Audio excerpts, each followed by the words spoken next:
happy birthday once again my जाते जोङो थैनायनि सिगां बयसआवहाय सोनानै जोङो रिग्रेट जाया जोंनि लाइफआव आं स्टेना खालामफिनबाय बे मा खालामदों नाय वाव वाव र' दानायथ'आ र' मोनसे समाव बिथांजोनि बयफ्रेन्डमोन बिनि बार्थडे दिनै रायजोफोर मा केक लाबोदों बेयो आंनोबो नायहरबावाखै र' बिथांजो केमेरा स्टेन्ड बानायदों नै भिडिअ लानो बिथांजोनि ब्लगावबो नुगोन बार्थडे सेलिब्रेसन खालामनो नागिरदों दिनै 2 मार्च प्रमद बर' आरो हाग्रामा महिलारि बिथां सानै सारमोननि बार्थडेनि उनावनो बिथांनि बयफ्रेन्डनि बार्थडे बिथांजोनि बार्थडे बिथांजोनि बार्थडेनि लाइटाराव हाय दं नांखो आं लाबाय बानायदों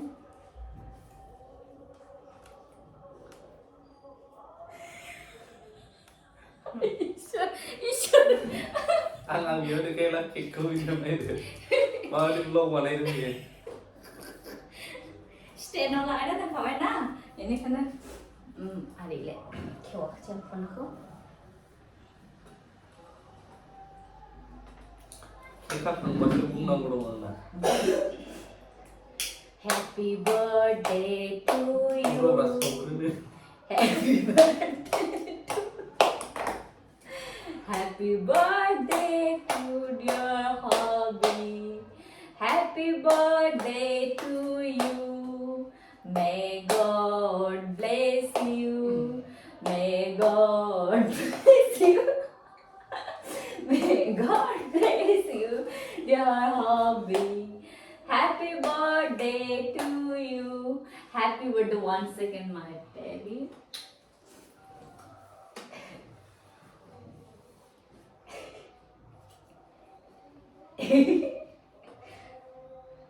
Cake cutting. So Nigerian food. Cake cutting. Ang stay nào lại nên này khả năng stay nào không chỉ không gì được vậy.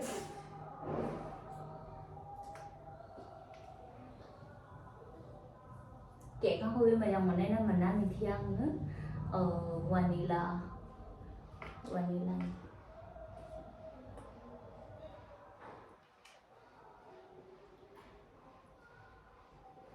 Are you happy, baby?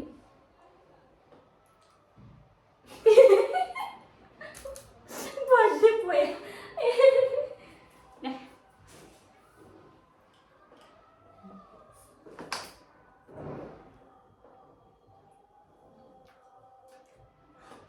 Malu kalau darahnya bebas ya. Cek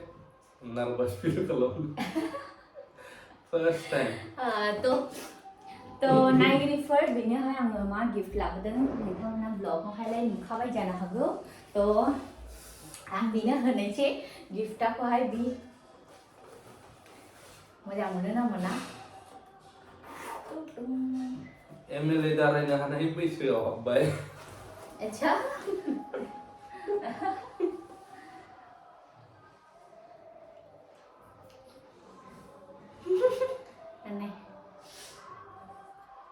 पसंद नहीं बोला मुझे तो भाई मान लागू है ये birthday gift है वो मैरिज रिंग है ये हवानी ring birthday gift thank you welcome love you always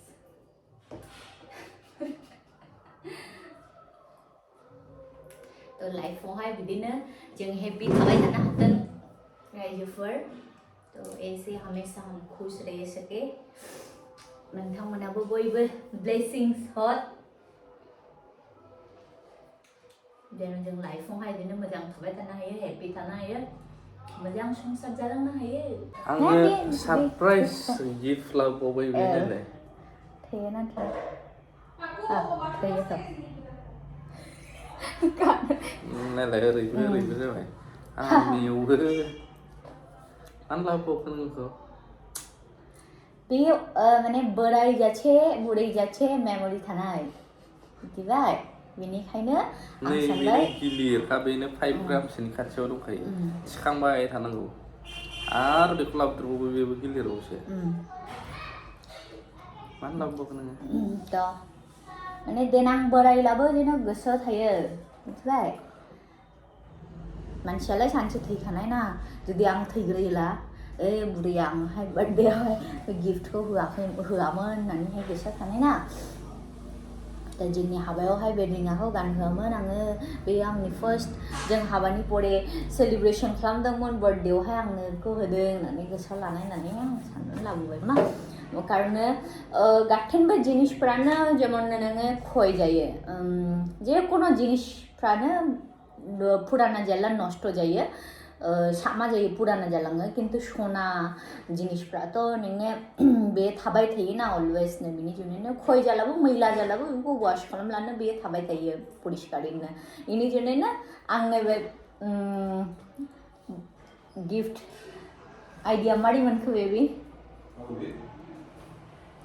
गोजोनबाय थेंक इउ सै अच्छा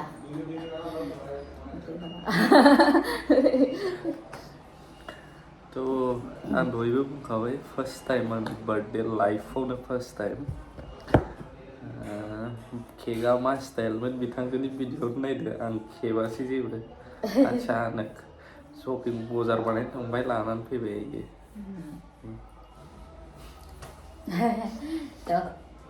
लाइफआवहाय अलवेज मोजां खामानि मावनो चेष्टा खालाम मोजां थालां ओमफ्रायहाय दा बयसाबो जेसेनो देरलांनाय असेनो लाइफआव हयथ' जोङो पिछला जोंनि लाइफखौहाय जों जेब्ला नायहरनो गोरलै बयसखौहाय जों जेब्ला नाहरनो जों सानो जों गोरलै समावहायसो बेसे हेप्पिमोन जों गोरलै समावहाय बिदि आजादिमोन खिन्थु माने गाथेनबो एजनि मोनसे एहमियत दङ जे माने बे बयसा थांखांला जोङो बेखौहाय जों रिटार्न मोनफिना ना थ' बिनि जुनैनो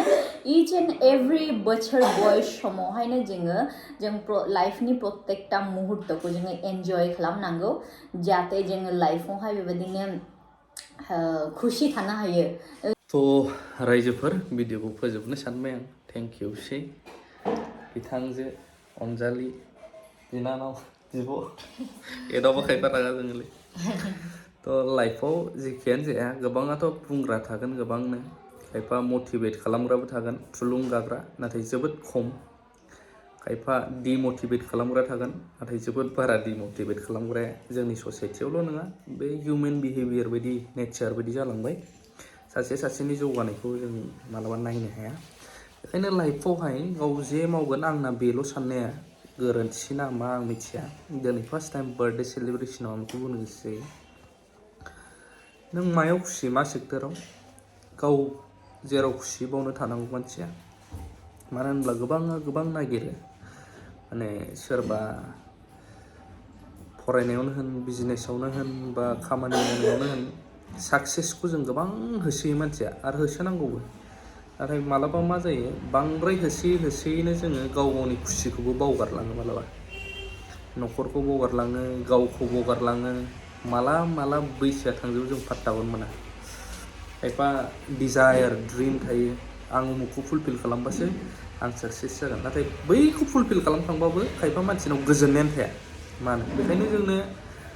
थार मा बुस्थुखौ नांगौ गोजोननाय नोंहा गावनि सायाव बेसेबां गोजोननाय दङ बेखायनो जेसेबां हायो नों जे खामानिखौ मावनो मोजां मोनो जुदि नोंहा गोजोननाय दंबा बेखौ माव निफ्रायबो साक्सेस जायो गोजोननाय गैयालासेनो मावोब्ला साक्सेस जादोंब्लाबो मुल्य गैया आरो नोङो गोबां समावनो साक्सेसबो जानो हानाय नङा ओंखायनो गोबां बुंग्रायाथ' बुंग्रा थागोन डिमटिभेट खालामग्राबो थागोन मटिभेट खालामग्राबो थागोन नाथाय गिबियाव गावखौ नायग्रोनाया मोजां गाव बेसेबां गोजोननाय दङ गावनि सायाव बेनि उनावसो नोङो गुबुनखौबो बुजिनो हायो नालाय नोंहा गावनि सायाव गोजोननाय गैयाबा जेबो जाया दिनै बे फार्स्ट बार्थडे सेलिब्रेसनमोन नैबेबो मोनसे रिं जाबाय ओरैबो मोनसे रिंबाव बे बार्थडेनि थेंक इउ भेरि माच फर वाचिं लाभ इउ अल इउथ्सफोर गावखौहाय मटिभेट खालाम रावबो थुलुंगा होग्रा थानाय नङा लाइफआवहाय गाव नाजायाब्ला रावबो ओंखाम दौनानै होआ ओंखामखौ गावनो जाखानांगोन थिग लाइफ केरियार बिल्ड आप खालामलांनायाबो गाव गावनो लाभ इउ अल